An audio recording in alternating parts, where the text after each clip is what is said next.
اعوذ باللہ من الشیطان الرجیم بسم اللہ الرحمن الرحیم۔ ناظرین محترم السلام علیکم ورحمۃ اللہ وبرکاتہ۔ میں ہوں آپ کا میزبان محمد رئیس احمد اور آپ دیکھ رہے ہیں خصوصی پروگرام عشرہ محرم الحرام کا خصوصی پروگرام فلسفہ شہادت، جس میں امام علی مقام سیدنا امام حسین رضی اللہ تعالیٰ عنہ آپ کے اصحاب و انصار کی عظیم قربانیوں کو، جو کہ 61 ہجری میں دی گئی قربانیاں ہیں، اسے یاد کیا جا رہا ہے۔ یوں تو حق و باطل کے کئی معرکے جو ہیں دنیا میں ہوئے، لیکن اس میں ایک ایسی اثر انگیزی ہے کہ جب بھی ماہ محرم آتا ہے تو یکم محرم سے لے کر پورا عشرہ محرم جو ہے امام حسین رضی اللہ تعالیٰ عنہ کی یاد میں منایا جاتا ہے۔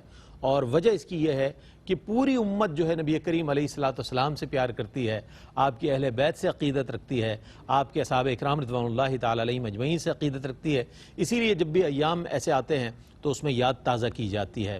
امام عاشقاں پورے بطول، امام عاشقاں پورے بطول، سرو آزاد زبستان رسول، سرو آزاد زبستان رسول، موسیٰ و فرعون و شبیر و یزید، موسیٰ و فرعون و شبیر و یزید، عید و قوت از حیات آیت پدید، عید و قوت از حیات آیت پدید، زندہ حق از قوت شبیری است، زندہ حق از قوت شبیری است، باطل آخر داغ حسرت میری است، باطل آخر داغ حسرت میری است۔ حق و باطل کا معرکہ واقعہ کربلا ایک ایسا واقعہ ہے کہ جس میں آپ نیگیٹو پازیٹیو واضح دیکھ سکتے ہیں، سیاہ و سفید واضح دیکھ سکتے ہیں، حق و باطل کی قوتوں کو واضح دیکھ سکتے ہیں۔ ایک طرف جو ہے وہ 72 نفوس قدسیہ ہیں تو دوسری جانب ہزاروں کا لشکر ہے۔ اس حوالے سے ہم یہ جاننا چاہیں گے آج کے اس پروگرام میں کہ جو حق و باطل کا معرکہ ہے یہ کربلا میں تو نظر آتا ہی ہے، ہماری عام زندگیوں میں جو اس کے اثرات نظر آتے ہیں اور اس کے حوالے سے ہمارا کیا رد عمل ہوتا ہے، ہمارا میلان کس طرف ہوتا ہے، اس حوالے سے بات کریں گے اور ساتھ ساتھ شہدائے کربلا کی خدمت میں خراج عقیدت و محبت بھی پیش کرتے رہیں گے۔ ممتاز و معروف عالم دین علامہ مفتی محمد سہیل رضا امجدی صاحب تشریف فرمائیں۔ السلام علیکم ورحمۃ اللہ وبرکاتہ۔ السلام ورحمۃ اللہ۔ اور میرے بائیں جانب تشریف فرمائیں ممتاز و معروف عالم دین علامہ مفتی احسن نوید نیازی صاحب۔ السلام علیکم ورحمۃ اللہ وبرکاتہ۔ وعلیکم السلام ورحمۃ اللہ۔ اور ہمارے ساتھ تشریف فرما ہے آپ کے اور ہمارے ہر دل عزیز اور پسندیدہ ثناخواں جناب صاحبزادہ الحاج محمود الحسن اشرفی صاحب، جو کہ ماشاءاللہ ایک عالم دین بھی ہیں، ایک نعت خواں بھی ہیں، بلکہ اپنے مرشد کریم کے آخری خلیفہ بھی ہیں۔ یہ بھی ان کے حصے میں ایک اعزاز ہے جو بہت کم لوگوں کو معلوم ہے۔ ظاہر ہے ہماری ایک قربت ہے جس کے سبب یہ چیزیں ہم پر مستحضر ہیں۔ تشریف فرمائیں۔ السلام علیکم ورحمۃ اللہ وبرکاتہ۔ وعلیکم السلام۔ آپ ہی کی خوبصورت آواز میں کلام شامل کریں گے، لیکن میں چاہتا ہوں کہ ہدیہ درود پیش کر دیں۔ مبارک راتیں ہیں، مبارک شب، بلکہ ولیالین عشر سے تو لوگوں نے اس بات کی طرف بھی اشارہ کیا ہے کہ جو 10 راتیں ہیں یہ محرم کی جو 10 پہلا عشرہ ہے اس کی طرف بھی اشارہ کیا ہے اور رمضان مبارک کی طرف بھی اشارہ کیا ہے۔ سبحان اللہ۔ میرے مولا صدا تحیت و درود کے گجرے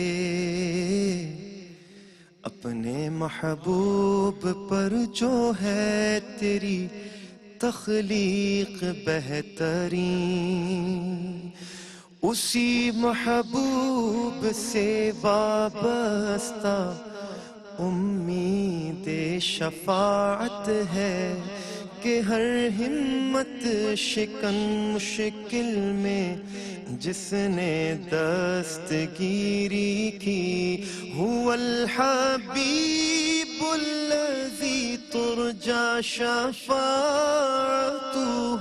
لكل هول من الأهوال مقتحم، مولاي صل وسلم دائما أبدا على النبي وأهل البيت كلهم، لي خمسة أطفي بها حر الوباء الحاطمة، المصطفى والمرتضى ارتضى وابناهما والفاطمہ وہ پانچ ہیں جن سے کروں میں ہر وبا کا خاتمہ المصطفیٰ المرتضی حسنین بی بی فاطمہ میں گدا تو بادشاہ بھر دے پیالہ نور کا نور دن دونا تیرا دے ڈال صدقہ نور کا نور بنت نور زوج نور ام نور نور نور مطلق کی کنیز اللہر لہنا نور کا تیری نسل پاک میں ہے بچہ بچہ نور کا تو غین نور تیرا سب گھرانہ نور کا محمد مصطفیٰ کے باغ کے سب پھول ایسے ہیں جو بن پانی کے تر رہتے ہیں مرجھایا نہیں کرتے زباں پر شکوائے رنج و الم لایا نہیں کرتے نبی کے نام لیوا غم سے گھبرایا نہیں کرتے مولایا صلی وسلم دائما ابدا علی النبی و اہل البیت کلہم والآل والصحب ثم التابعین لهم أهل التقى والنقى والحلم والكرم ثم الرضا عن أبي بكر وعن عمر وعن علي وعن عثمان ذي الكرم يا ربي بالمصطفى بلغ مقاصدنا يا إلهي رحم فرما مصطفیٰ کے واسطے یا رسول اللہ کرم کیجئے خدا کے واسطے مشکلیں حل کر شہ مشکل کشا کے واسطے کربلائے رد شہید کربلا کے واسطے سید سجاد کے صدقے میں ساجد رکھ ہمیں علم حق دے باقر علم خدا کے واسطے یا ربی بالمصطفى بلغ مقاصدنا واغفر لنا ما مضى يا واسع الكرم مولاي صل وسلم دائما ابدا على النبي واهل البيت كلهم مولاي صل وسلم دائما ابدا على حبيبك خير الخلق كلهم سبحان اللہ سبحان اللہ. جو کیفیت اس وقت اسٹوڈیوز کی ہے میں بیان نہیں کر سکتا ہوں چونکہ ایک ایسا ایک روحانی منظر ہے جو قصیدہ بردہ شریف پڑھا گیا ہے اور الحاج محمود الحسن اشرفی نے پڑھا ہے. بہت ہی خوبصورت انداز میں اللہ تعالیٰ اس مبارک تاریخ میں ان مبارک ایام میں سرکار علیہ السلام کی بارگاہ میں پیش کیا گیا یہ قصیدہ بردہ شریف قبول فرمائے۔ اچھا حضرت، حق و باطل، خیر و شر اور حق و باطل ہر دور میں ہم نے دیکھا ہے کہ آمنا سامنا رہا ہے ان کا، تو کیا فرمائے گا؟ تاریخ ایسی مثالوں سے بھری پڑی نظر آتی ہے، میں چاہتا ہوں اس پر کچھ ارشاد فرمائیے۔ بسم اللہ الرحمن الرحیم، اللہم صلی علی سیدنا و مولانا محمد صلی اللہ وعلی علیہ آلہ و اصحابہ وبارک وسلم۔ ماشاءاللہ اشرفی بھائی نے بڑے خوبصورت کمال، انداز میں بہت پڑھا۔ خوبصورت پڑھا ماشاءاللہ۔ اللہ رب العالمین ان کو اور ترقی عطا فرمائے اور ان کے لہجے میں اور مٹھاس پیدا فرمائے۔ آمین۔ بات یہ کہ جہاں پر حق اور باطل کی ہم بات کرتے ہیں یا خیر اور شر کی بات کرتے ہیں، حق کا معنی سچ، باطل کا معنی جھوٹ، اس کو آسان انداز میں یوں سمجھ لیں، خیر بھلائی، شر برائی۔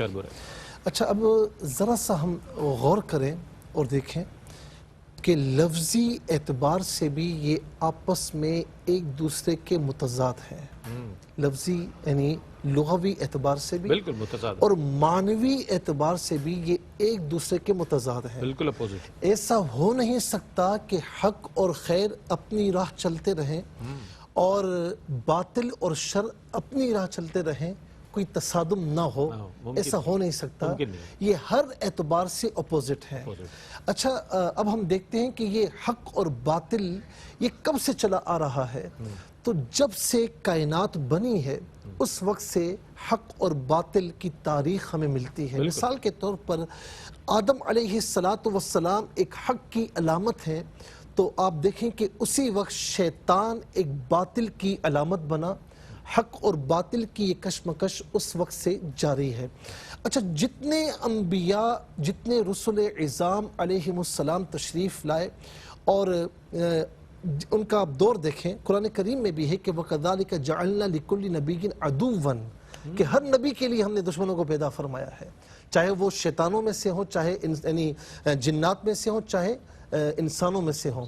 اچھا آپ ایک ان کی تاریخ پڑھیں تو 8ویں پارے میں بھی ان کا ذکر ملتا ہے، پھر چیدہ چیدہ اور پاروں میں بھی ذکر ملتا ہے کہ ہود علیہ السلام سے لے کر لوط علیہ السلام تک، پھر اس کے بعد موسیٰ علیہ السلام تک، ہر نبی ہر رسول کی تاریخ اٹھائیں تو وہاں پر جہاں رسول اور نبی حق کی علامت بن کر کھڑے ہوں گے تو وہاں سامنے آپ کو باطل بھی متصادم نظر آئے گا۔ بالکل نظر آئے گا۔ میرے خیال میں اگر آپ اجازت دیں تو ایک وقفہ لے لیں، وقفے کے بعد لوٹیں گے انشاءاللہ اور مفتی صاحب اپنے جواب کو مکمل فرمائیں گے، لیکن آپ ہمارے ساتھ رہیے گا۔ جی ناظرین، آپ کا خیر مقدم ہے۔ خیر و شر، حق و باطل، یہ آج کی یا 2 دن 4 دن پہلے کی بات نہیں ہے، بلکہ ستیزہ کار رہا ہے ازل سے تا امروز، ستیزہ کار رہا ہے ازل سے تا امروز، چراغ مصطفی سے شرار بولابیز۔ کیا فرمائیے گا؟ اچھا میں عرض کر رہا تھا بریک سے پہلے کہ ہر نبی اور ہر رسول جو حق کی علامت بن کر سامنے آئے تو ان کے سامنے باطل بھی موجود رہا اور تصادم رہا۔ اچھا خاص طور پر ہم دیکھتے ہیں کہ جب ابراہیم علیہ السلام کی بات آتی ہے تو سامنے یعنی ایک طرف حق کی پہچان، ایک طرف حق کی علامت اور دوسری طرف نمرود جو ہے وہ باطل کی علامت بن کر کھڑا ہوا۔ اچھا پھر اس کے ساتھ ساتھ ہم دیکھتے ہیں موسیٰ علیہ السلام کے دور میں، اچھا موسیٰ علیہ السلام ایک طرف حق کی علامت بن کر کھڑے ہیں تو دوسری طرف کبھی سامری جادوگر آ جاتا ہے، وہ باطل کی علامت بن کے سامنے آتا ہے، اللہ تعالیٰ کے راستے سے لوگوں کو ہٹانے کی کوشش کرتا ہے، اور پھر سب سے بڑھ کر فرعون کہ جو زمین پر انسان ہو کر خدائی کا دعویٰ کر رہا ہے تو وہ بھی باطل موجود ہے۔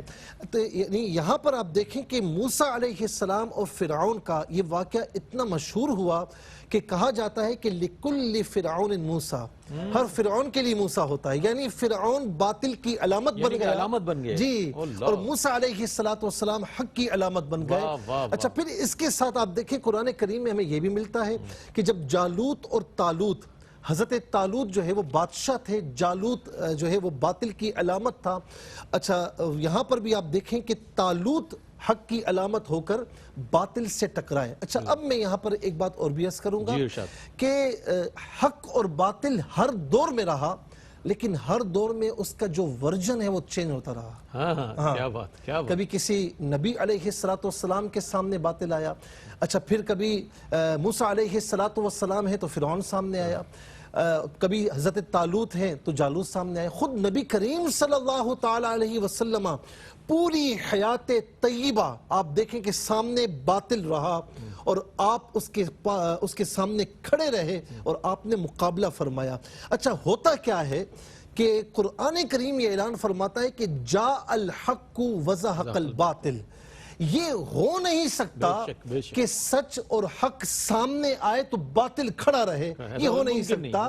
یعنی جب بھی حق سامنے آئے گا تو باطل کھل جائے گا اور وہاں سے ہٹ جائے گا اور باطل کو شکست ہوگی. آپ یہ جتنی مثالیں میں نے دی ہیں سب میں آپ دیکھ لیں. یعنی آپ یہ دیکھیں کہ طالوت اور جالوت کا جو مقابلہ ہوا قرآن کریم فرماتا ہے کہ کم من فئۃ قلیلۃ غلبت فئۃ کثیرۃ باذن اللہ. وہ کتنے ہزاروں کی تعداد میں تھے اور یہ کچھ نفوس تھے لیکن جب ٹکرا گئے اور کیا دعا کی تھی ربنا افرغ علینا صبرا کہ مولا ہمارے دلوں میں صبر انڈیل دے. اور فرمایا کہ ربنا افرغ علینا صبرا وثبت اقدامنا ہمارے قدموں کو ثابت رکھنا اور ہمیں ان پر فتح و نصرت عطا فرمانا. تو کہنے کی بات یہ ہے کہ حق جب کھڑا ہوتا ہے تو باطل اس کا سامنا کر نہیں سکتا. کرتا بھی ہے تو بالآخر شکست باطل کی ہوتی ہے اور فتح یاب حق ہوتا ہے چاہے باطل کی تعداد کتنی ہی کیوں نہ ہو. آپ ایک مثال یہاں پر آپ دیکھ لیں کہ حسین رضی اللہ تعالیٰ عنہ مولا حسین ایک طرف ہیں ایک طرف یزید ہے. اب ورژن چینج ہوا نا. یہاں پر مولا حسین کھڑے ہیں یہاں پر یزید کا ورژن ہے. تو آپ یہ دیکھیں کہ ان کی تعداد کتنی کم تھی اور یزیدی لشکر کتنے ہزاروں کا تھا. لیکن آج نام لیوا اگر کوئی ہے تو وہ امام حسین کا ہے. یزید کا نام لینے پر کوئی تیار نہیں ہوتا. کیا بات. یعنی کہ یہ دو علامتیں ہو گئی ہیں حق و باطل کی. حق کی بات ہوگی تو امام علی مقام کی بات ہوگی. باطل کی بات ہوگی مثال دی جائے گی ہدف بنایا جائے گا تو یزید کو بنایا جائے گا. یہ باطل قوت ہے.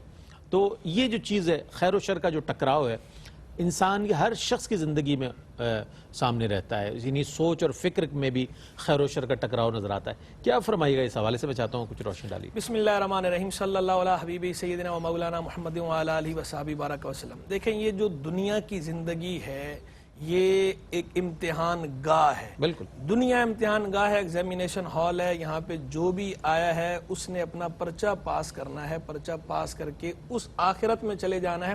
اب یہ اس پر ہے کہ پرچہ پاس کرتا ہے یا فیل کرتا ہے. تو اللہ تبارک و تعالی نے خود ارشاد فرمایا سورہ ملک جو ہم پڑھتے ہیں روز پڑھتے ہیں کیا فرمایا الذی خلق الموت والحیات لیبلوکم ایکم احسن عملا.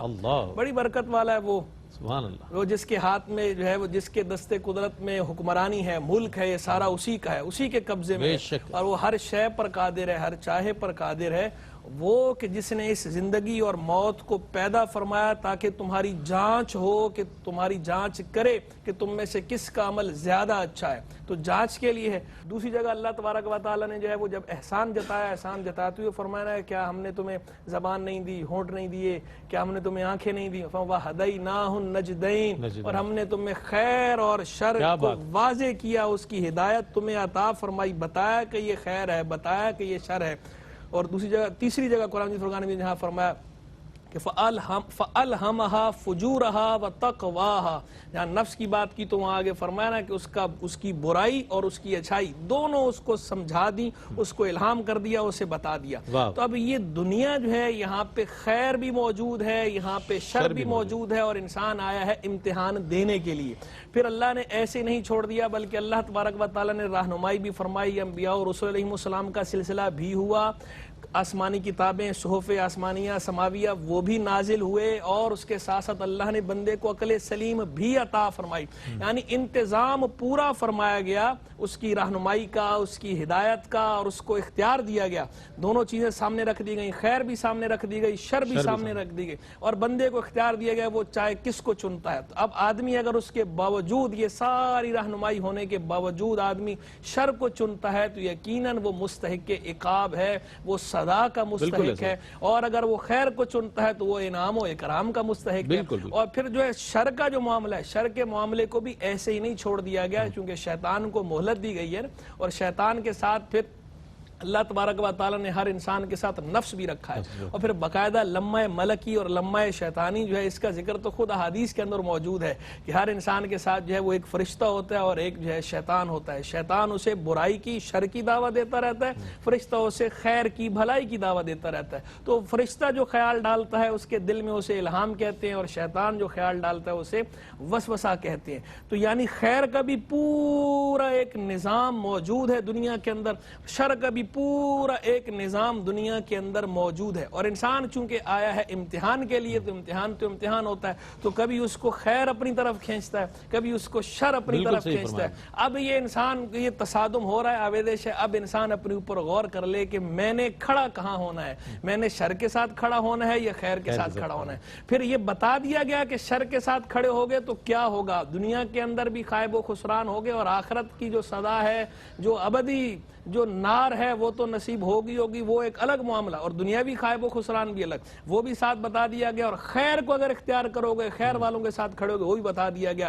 تو اب انسان یہ ساری چیزیں دیکھ کر اسے حکم کیا ہے, حکم یہ تھا کہ خیر والوں کے ساتھ کھڑے ہونا ہے. تو وہ انسان شیطان سے بھی پناہ مانگتا رہے اللہ کی, نفس سے بھی پناہ مانگتا رہے اللہ کی, شر میں خود مبتلا ہونے سے بھی پناہ مانگتا رہے اللہ کی, شر والوں کے شر سے بچنے کے لیے بھی اللہ کی پناہ مانگتا رہے. یہ جو خیالات بھی انسان کے دل میں آتے ہیں نا, خیال کی آپ نے بات کی, تو یہ خیال بھی 4 طرح کے ہوتے ہیں. خاطر کہتے ہیں خیال کو, ایک ہے خاطر رحمانی, ایک ہے خاطر ملکی, ایک ہے خاطر نفسی, ایک ہے خاطر شیطانی. ایک خیال اللہ کی طرف سے براہ راست, ایک خیال اللہ کی طرف سے یہ فرشتے کے واسطے سے, تیسرا خیال ہے نفس کی طرف سے خیال, اور چوتھا خیال ہے شیطان کی طرف سے خیال. تو جو نفس اور شیطان والے خیالات ہیں, ان خیالات نفس و شیطان سے پناہ مانگی گئی ہے, اسی لیے پناہ مانگی گئی ہے. بہت اچھی بات ہے. خاطر رحمانی پہ جانا ہے اور خاطر ملکی پہ عمل کرنا ہے. اور نفس و شیطان کے خیال میں پہچان یہ ہے کہ نفس کی طرف سے جو خیال ہوتا ہے, نفس جلدی میں جاتا ہے, شیطان کو جلدی نہیں ہے. اس کا کام ہے انسان کو گمراہ کرنا, برائی میں ڈالنا, چاہے جلدی ہو یا بدیر ہو.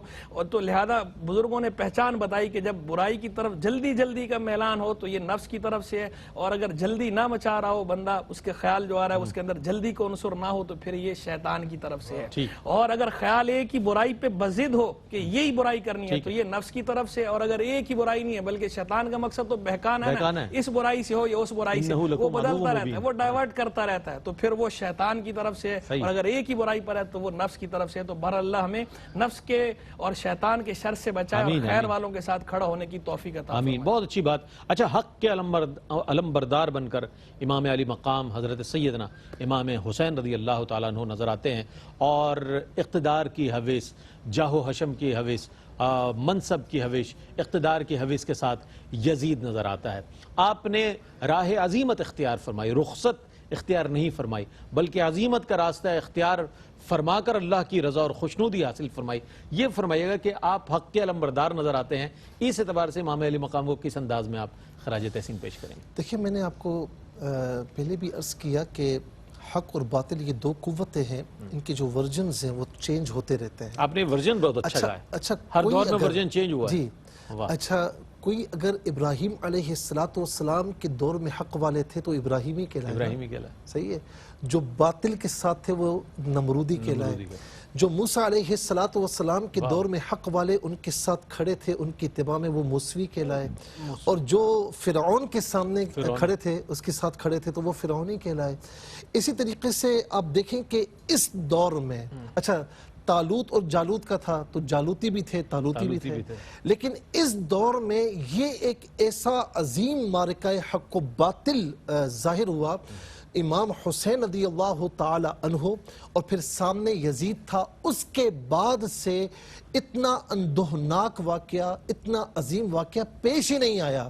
تو تقریباً 1450 برس سے لے کر آج تک اس دور میں بھی جو امام حسین رضی اللہ تعالی عنہ کے ساتھ کھڑا رہا وہ حسینی کہلایا, جو یزید کے ساتھ کھڑا رہا یا اس کی حمایت میں کھڑا رہا تو وہ یزیدی کہلایا. اچھا, میں یہاں پر ایک اور بھی بات عرض کروں گا کہ بعض اوقات کوئی ہوتا ہے باطل کے ساتھ, لیکن جس طرح قبلہ مفتی صاحب نے بھی فرمایا نا کہ ایک قوت جو ہے وہ ملکوتی قوت بھی ہوتی ہے، ایک قوت طاغوتی بھی ہوتی ہے، لیکن بعض اوقات کوئی باطل کے ساتھ کھڑا ہوتا ہے لیکن اللہ رب العالمین اس پر کرم فرماتا ہے تو وہ باطل سے نکل کر حق کی جانب گامزن ہو جاتا ہے. جیسے حضرت سیدنا حر رضی اللہ تعالیٰ عنہ کہ یہ نعرہ حر کا تھا، یہ کہہ کے فوج شام سے نکلا کہ دیکھو یوں نکلتے ہیں جہنم سے خدا والے. وقفہ لے لیں، پھر اس کے بعد ترنم میں سنیں گے یہی شعر آپ سے. ایک مختصر سا وقفہ ہے، وقفے کے بعد لوٹتے ہیں. مجھے امید ہے آپ کا اور ہمارا ساتھ رہے گا. ناظرین، آپ کا خیر مقدم ہے. آج فلسفہ شہادت میں حق و باطل اور خیر و شر پر بات ہو رہی ہے، اور وہ بھی کربلا کے حوالے سے بہت ہی اچھے انداز میں مفتی صاحب نے جو بیان فرمایا. میں چاہتا ہوں جو بقیہ جواب ہے اس کو اچھا ہوتا کیا ہے، شروع سے لے کر آج تک یہ حق اور باطل کے جتنے معرکے ہیں ان سب میں آپ دیکھیں کہ بظاہر حق جو حق والے تھے وہ کم تعداد میں نظر آئے، بظاہر وہ جو ہے وہ طاقت والے بھی نظر نہ آئے، ان کے پاس طاقت وغیرہ بھی نہیں تھی، کمزور نظر آئے، اور باطل پوری آب و تاب کے ساتھ طاقت کے نشے میں، طاقت کے نشے میں، غرور کے نشے میں رہا. لیکن آپ یہ دیکھیں کہ جب بھی تصادم ہوا ہے اللہ تبارک و تعالی نے باطل کو کبھی نیچا نہیں ہونے دیا، اور باطل یعنی حق کو کبھی نیچا نہیں ہونے دیا، اور ہمیشہ باطل نیچے ہوا. اچھا، جو حق کے ساتھ کھڑے رہے انہوں نے اپنا سر کٹوانا تو گوارا کیا ہے لیکن سر جھکانا گوارا نہیں کیا. کہتے ہیں نا کہ مرد حق باطل سے، مرد حق ہرگز باطل سے خوف کھا سکتا نہیں، سر کٹوا سکتا ہے پر سر جھکا سکتا نہیں. یہ حق والے کی شان ہوتی ہے. اسی تناظر میں آپ دیکھیں کہ ایک طرف مولا امام حسین رضی اللہ تعالیٰ عنہ، ایک طرف یزید ہے. امام حسین رضی اللہ تعالیٰ عنہ سب ملا کر، بچے اور خواتین، نوجوان، بوڑھے، سب ملا کر جو ہے وہ 72 یا 73 نفوس ہیں. آپ یہ دیکھیں، اور سامنے تقریباً کم و بیش 22,000 کا لشکر ہے. اچھا، یہ لڑائی کے ارادے سے بھی نہیں آئے. جو لڑائی کے ارادے سے آتا ہے وہ بچوں کو ساتھ نہیں لاتا، وہ خواتین کو، بزرگوں کو ساتھ نہیں لاتا.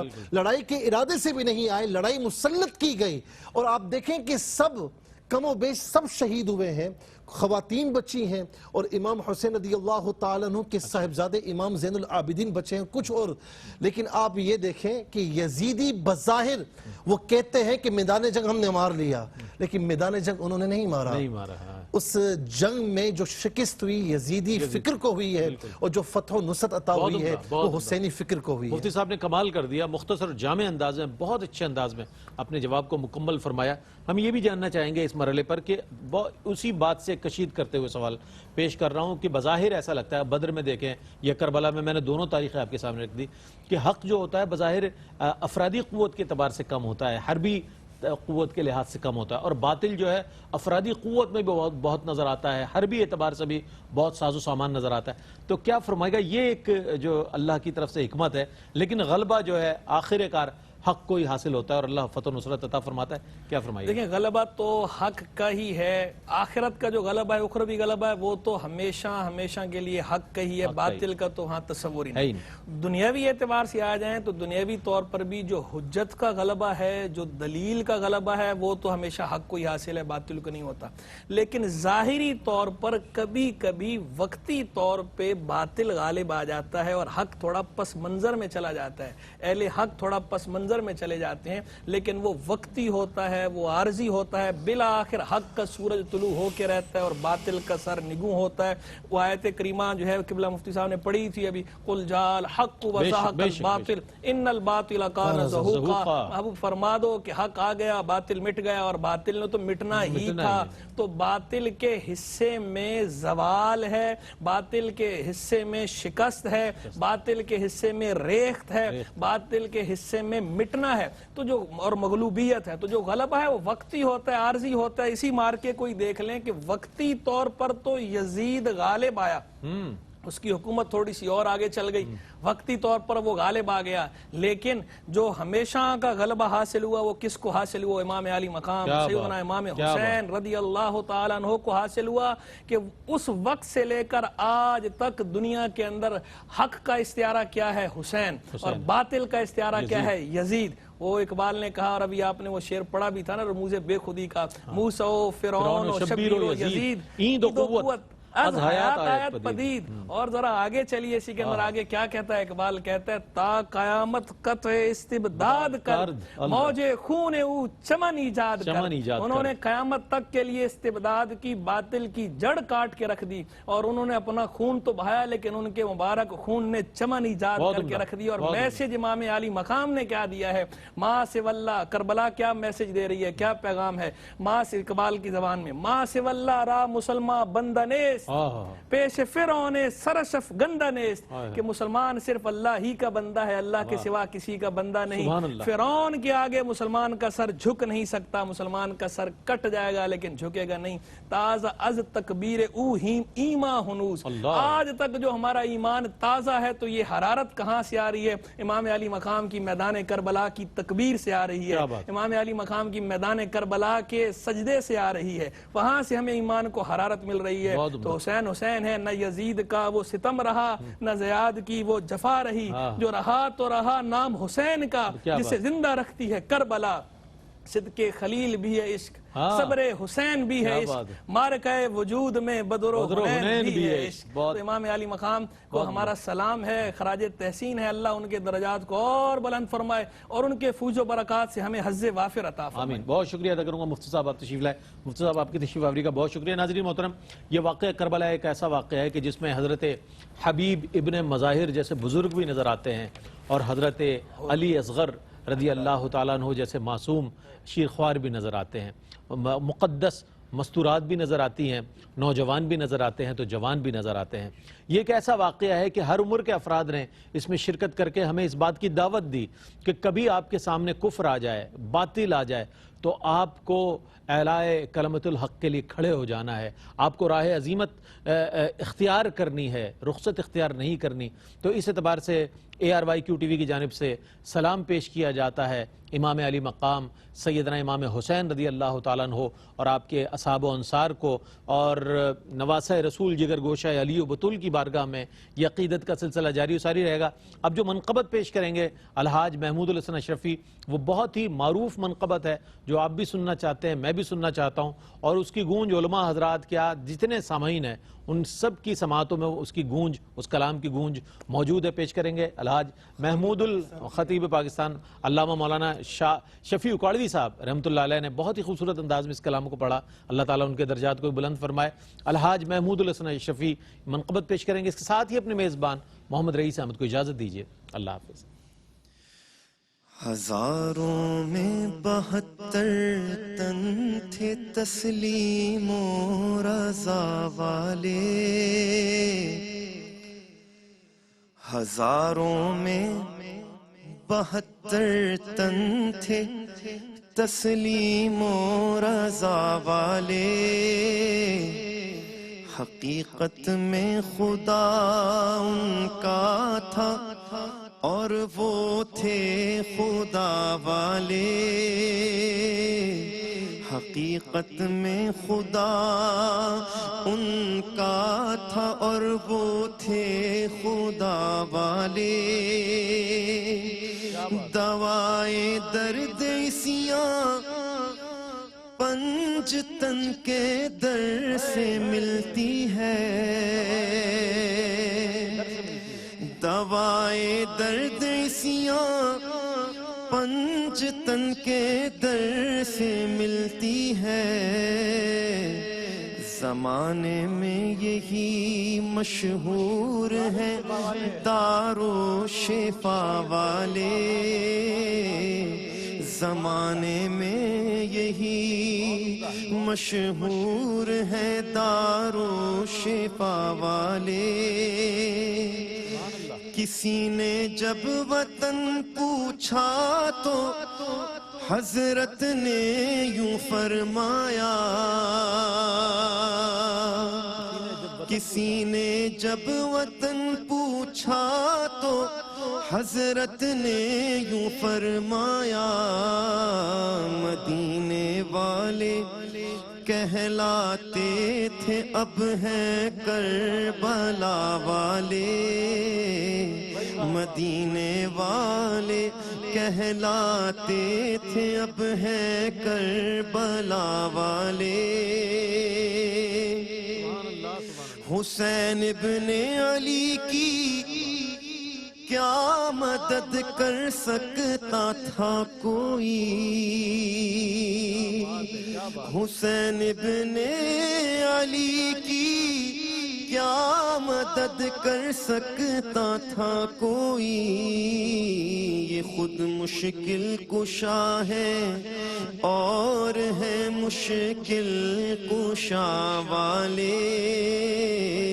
یہ خود مشکل کشا ہے اور ہے مشکل کشا والے